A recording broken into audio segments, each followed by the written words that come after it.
আমি আপনাদেরকে একটা ছোট গল্প শোনাতে চাই। এটা একটা রাজার গল্প। আমরা ছোটবেলায় রাজার গল্প শুনতে খুব পছন্দ করতাম। যে এই রাজার চোখে অনেকদিন ধরে সমস্যা ছিল। রাজা অনেক জায়গায় যায়, কোনোভাবে কোনো কিছু ঠিক হচ্ছে না।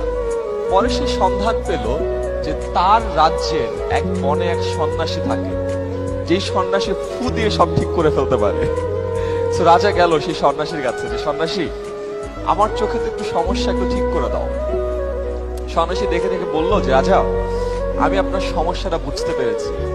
আপনি এক কাজ করেন, এরপর থেকে আপনি শুধুমাত্র লাল জিনিসের উপর চোখ দিবেন, শুধুমাত্র লাল রং দেখবেন, দেখবেন আপনার চোখ ঠিক হয়ে যাবে। রাজা বলল আচ্ছা ঠিক আছে, ডান ডিল। রাজা তার রাজ্যে গেল। ওই আমলে কিন্তু ফটোশপ ছিল না। তার সব ভৃত্যকে ডেকে পাঠালো যে সব আসো। সবাই আসলো যে রাজা কি করবো বলেন। বললো আমার যে পুরো রাজপ্রাসাদ পুরোটা লাল রং করে ফেলো। রাজা পুরো লাল? হ্যাঁ পুরো লাল। পুরো জায়গাটা লাল করে ফেললো। তারপরে রাজা এখন রাজপ্রাসাদে ঘুরে বেড়ায়, চারদিকে শুধুমাত্র লাল দেখে। আসলে রাজার চোখ ভালো হওয়া শুরু করলো। রাজা তো মহা খুশি, জারি লাল লাল ভালো তো। রাজা তো রাজপ্রাসাদের বাইরে বের হতে পারে না, কারণ রাজপ্রাসাদের বাইরে গেলে তো লাল রঙের বাইরে অন্য কালার আছে। রাজা বললো আচ্ছা সেই সন্ন্যাসীকে ডেকে পাঠাও, তাকে আমি পুরস্কৃত করব।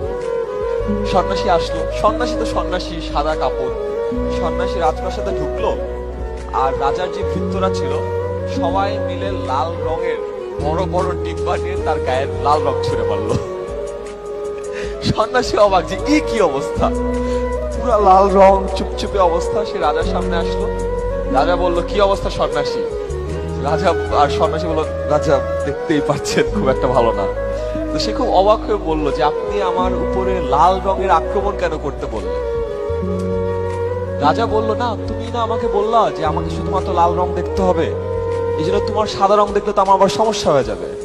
তখন বলল যে আল্লাহ রাজা, আপনি এই কাজ করে ফেলেছেন। তখন রাজা বলে কেন, কি করতাম তাহলে? তখন সন্ন্যাসী বলল রাজা একটু চিন্তা করে দেখেন তো, আপনি তো একটা লাল রঙের চশমা পরলেই পারতেন। রাজা বলে আরে তাই তো। রাজা তো লজ্জায় অবস্থা খারাপ। দেন সন্ন্যাসী বলল দেখেছেন রাজা, আমাদের সামনে যখন কোনো সমস্যা থাকে আমরা ওটা সমাধানের জন্য আমাদের আশেপাশে যা আছে সব চেঞ্জ করে ফেলতে চাই, অথচ সমস্যার সমাধান যে ম্যাক্সিমাম টাইম আমাদের মধ্যেই থাকে এটা আমরা খুঁজে বের করতে পারি না। কেন বলছি এখানে? আমরা দুর্নীতি দমন নিয়ে অনেক কথা বলছি। দুর্নীতি দমন নিয়ে কথা বলতে হলে কিন্তু আমরা সে ভাষণ দিব, আমাদের এটা করা উচিত, তোমাদের সেটা করা উচিত, তার ওটা করা উচিত, রাইট? এত মানুষের এত কিছু করা উচিত। কিন্তু আমরা নিজেরা যদি ভালো হই পুরো বাংলাদেশটা কিন্তু এমনিতেই বদলা যাবে, রাইট? সো ওই যে কথা আছে না, আগে দৃষ্টিভঙ্গি বদলান পৃথিবী বদলে যাবে। আমরা যদি আগে নিজের দৃষ্টিভঙ্গি বদলাই পৃথিবীটা আসলেই বদলে যাবে। এবং পৃথিবী বদলানোর জন্য না পৃথিবীর বড় বড় দেশে যে কাজ করা দরকার হয় না, কারণ আমরা যদি নিজে বদলাই আমাদের পরিবার বদলাবে, পরিবার বদলালে আমাদের সমাজ বদলাবে, সমাজ বদলালে আমাদের দেশ বদলে যাবে।